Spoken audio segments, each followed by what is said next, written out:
Good morning. I am here together with Mayor Benji Magalong to inspect some of these problematic, again, flood control projects. I think you can see for yourself na talagang hindi trinabaho ng mabuti ito. Dahil yung ginawang slope protection supposedly dito ay bumigay kaagad. Sinama, pati yung slope protection na dapat na nandyan na hindi ginawa ay gumuho lahat ito, bumagsak dito, mabigat, nasira yung kalsada.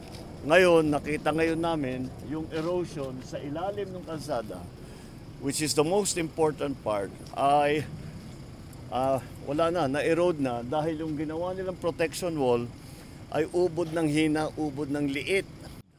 Now, the project that was supposed to take care of this cost us 260 million, more or less, 260 million. The 260 million that the government spent for this project had no effect whatsoever as to protect the slope. Parang walang ginawa. In terms of the effect on businesses, because of this, because nagsara ito, hindi na magamit ito, in terms of business, 30%, 35%, I think is the number, 35% kaagad ng kanilang hanapbuhay ay nawala dahil dito.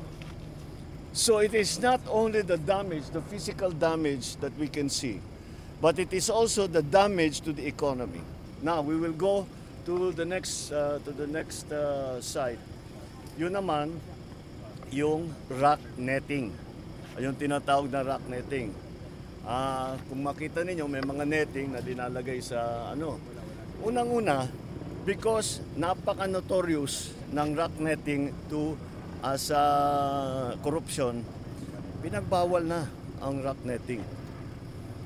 So, pero ginawa pa rin. Pinagbawal na yan eh. Pero ginawa pa rin.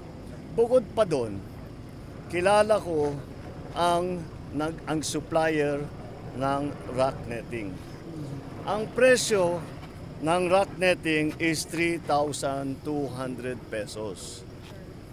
Ang chinarge sa gobyerno is more than 12,000 pesos. So times 4. Times 4. So 75% ng kontrata kinikback. Kaya pagpatuloy sana ninyo ang inyong pagsumbong, and I'm not just talking to local government officials, kahit sino. Basta't may alam kayo, sabihin ninyo sa amin, pa-inspeksyon natin, kung may problema, ayusin natin ang problema. Hindi na po sila makapagtrabaho yung mga tao dito kasi ang ikinabubuhay namin dito lang din po. Tapos pagka nagkukulaps po yung mga bato dito, at saka lumalaki yung tubig dito sa ilog, naapektuhan po yung mga tao, hindi sila makapagtrabaho.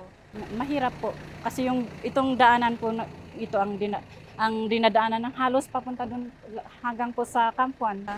Sana po maayos na po at saka malagyan po ng alalay, kumbaga dyan po sa baba, malagyan po sana ng alalay para pagka may bumagsak po ng mga lupa, hindi siya madaling mag-collapse na yun. At saka yung kalsadang to, kasi hindi siya purong kailangan malagyan po ng alalay dun sa baba po para hindi na po magkakaroon po ulit ng parang siwang dun sa baba. Kay Apo President po, maraming salamat at tinutukan nyo po dito sa Kinon Road. At sana po ituloy-tuloy ninyo po ang mga project dito at tutukan po yung mga nangungurakot po ng mga budget ng mga kalsada natin. At saka sa flood control po. Yung epekto, walang makadaan. Yung maghanap buhay, hindi makadaan. Yan na bahay na lang kasi walang daanan. Puno na yung kalsadang, yung kabilang hanggang dito, puno na. Dapat yung kay Pangulo, kung pwede sana, itong mga kontraktor, kapag mag-umpisa ng kontrata, mabantayan para mag-standard yung next, hindi sub-standard. Kasi sayang, tingnan natin, sub-standard, kapag may kunting guho, siyempre hindi matibay. Itong ginawa ng sub-standard ay sayang yung pira. Yung mabuti yung mga kontraktor, yung may maiwan, may ilagay sa pulsa, yung mga tao hindi kontraktor, wala na, kawawa. Kailangan dapat may mangbantay sa mga kontrata para maayos, maputi. Kung pwede sana, yung tunnel na madugtungan hanggang doon kasi kung baka may guhom, dito sa ilog na lang, hindi mapuno sa kalsada, pwedeng makadaan ng mga tao kung magdiriso yung tunnel. Kasi kung yan lang, kapag gumuho ng buhangin lahat to, walang makadaan. Pati tao walang makadaan.